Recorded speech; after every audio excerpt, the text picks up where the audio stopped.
Okay, let's take a look at sections 1, 3, operations on real numbers, and 1, 4, evaluation or evaluating expressions. Most of this will be a review, not a lot new, so I'm hoping it will go relatively quickly. And if you have any questions, you can ask them in class on Tuesday. The first term we're going to talk about is absolute value. So the absolute value is the distance between 0 and a number on the number line. So by definition, it is the distance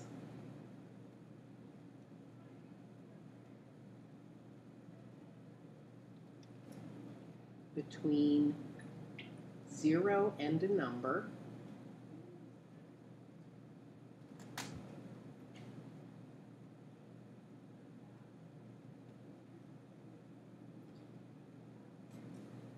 on the number line.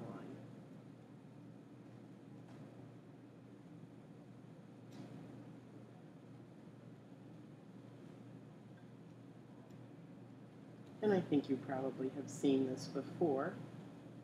If I have 0, here's a -5. The absolute value refers to the number of units. So that is 5 units. The fact that it's negative from 0 doesn't matter. We're also going to look at opposite of and opposite. So if I think about the absolute value of A, that's equal to this set A if A is positive or 0.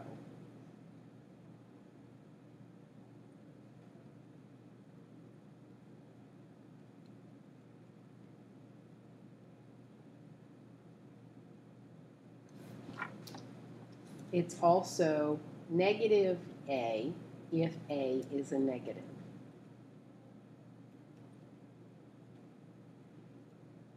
Which simply means that the absolute value of a number is always going to be positive. Next thing we're going to take a look at is evaluating expressions and this idea of grouping symbols, or we sometimes call them symbols of inclusion.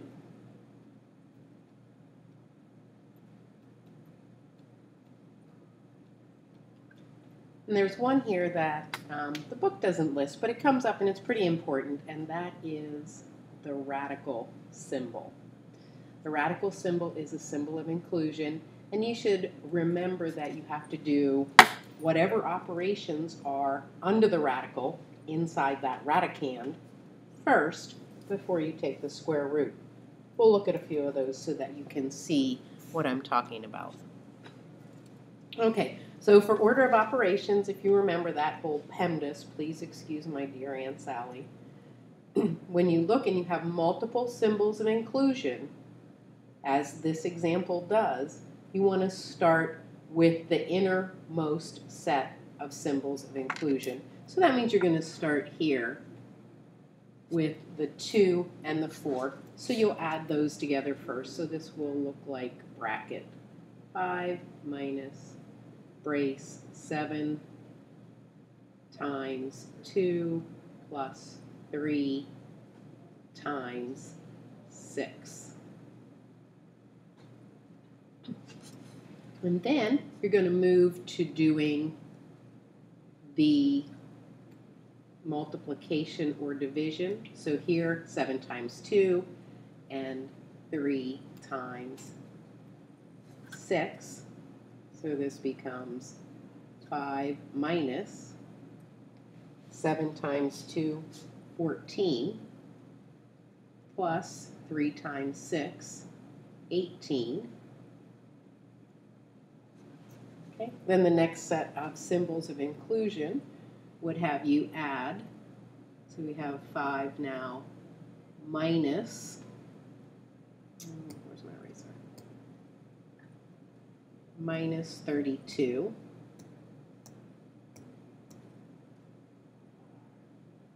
Which would give me an answer of negative 27. And I know you could put these in your calculator, but I'd like you to try to do them without your calculator. So the next one, again, the innermost symbols of inclusion, 2 times 3 is 6. 6, then minus 8. They're inside the brackets, then times 5. So you have a negative 2 times 5 gives you a negative 10. Okay, the next one, I have a couple things happening here. 2 sets of symbols of inclusion. So I'm going to do 4 times 5, which is going to give me that 20, minus the absolute value of 3 minus 6. The absolute value of 3 minus 6 is going to be 3.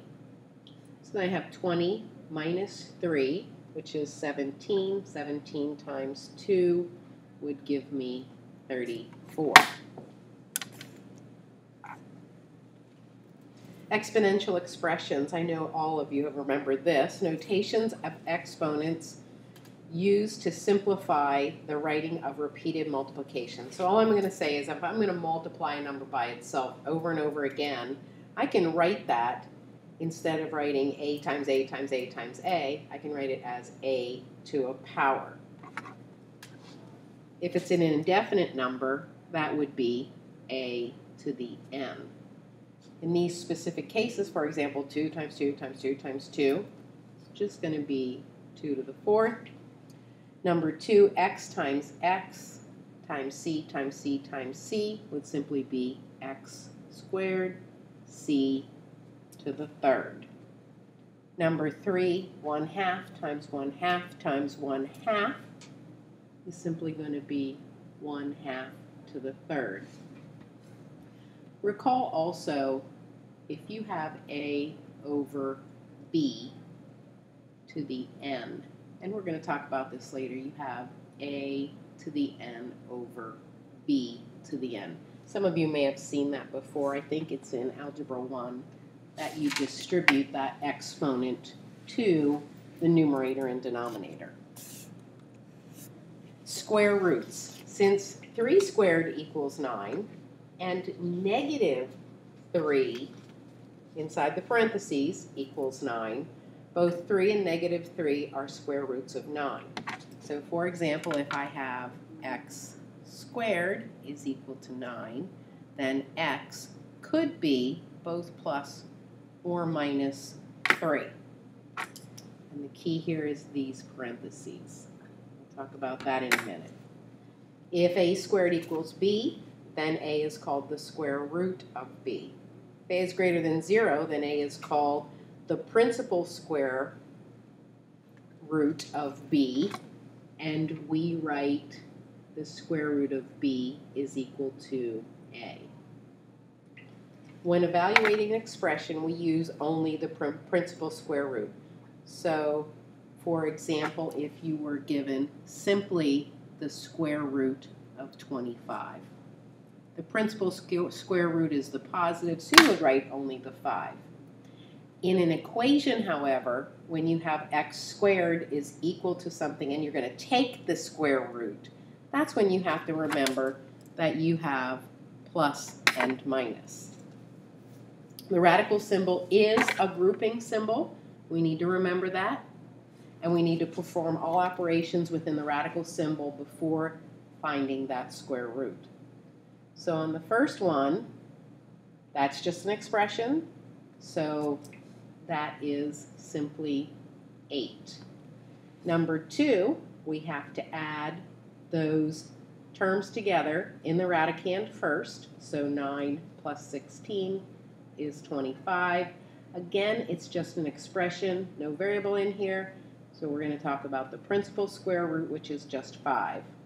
Number 3, order of operations, we're going to add the 5 and 3 to get 8. Then 2 times 8 is going to give us the square root of 16. Again, it's an expression. We're going to use only the principal square root, which is 4. Just a review of order of operations in case you've forgotten. Evaluate inside any grouping symbol first. When no grouping symbols are present, use this order. Evaluate each exponential expression in order from left to right. Perform multiplication and division in order from left to right.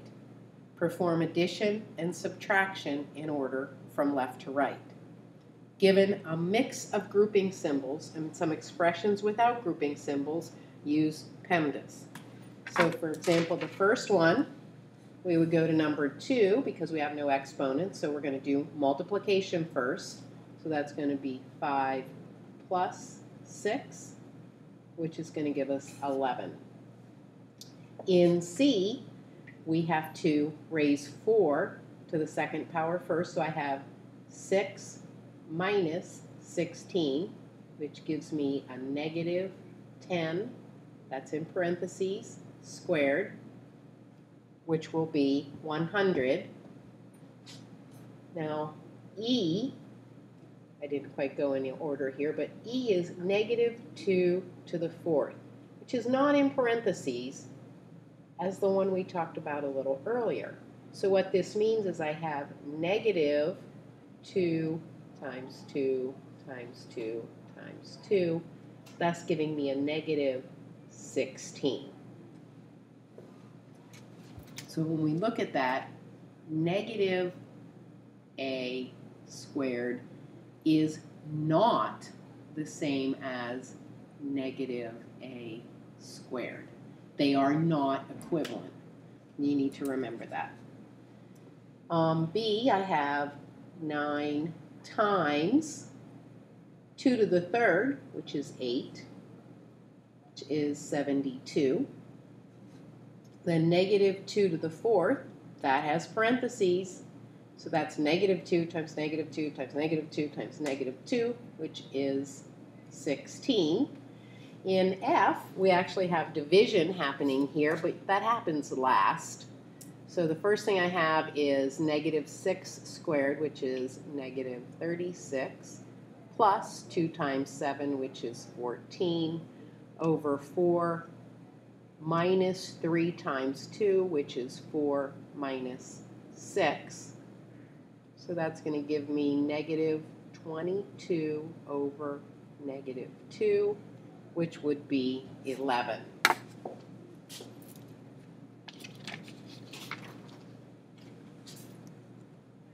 Okay, evaluate each expression for A is equal to 2, B is equal to negative 3, and C is equal to 4. So let's make some substitutions. A is equal to 2 minus, now the negative 3 that I'm substituting in goes in parentheses. So I have 2 minus negative 3 squared, which is 9, which gives me a negative 7. B, I have 2 minus, oh, look at that. I have to go back and fix that. I'm sorry. That was actually the second one I did. Let's start that one over again. I inserted the wrong value. So A minus C is 4 squared. So 2 minus 16 is going to give me a negative 14. A is 2 on the next one. B is negative 3. That goes inside the parentheses. So I have 2 minus 9, which is going to give me a negative 7. C, I have B squared. So negative 3 squared minus 4 times A times C. It's going to give me 9 minus 32 for negative 23. The last one, A minus B over C minus B will give me 2 plus 3, 5, 4 plus 3, 7. And I believe that is almost the end. Just one more thing. When you replace a variable by a negative number, be sure to use parentheses. You saw me do that, but I didn't explain it back then. You have to use those parentheses because you're inserting a negative number. Subscripts, a symbol such as Y 1 is not treated as a variable. And you will hear me say this as y sub 1.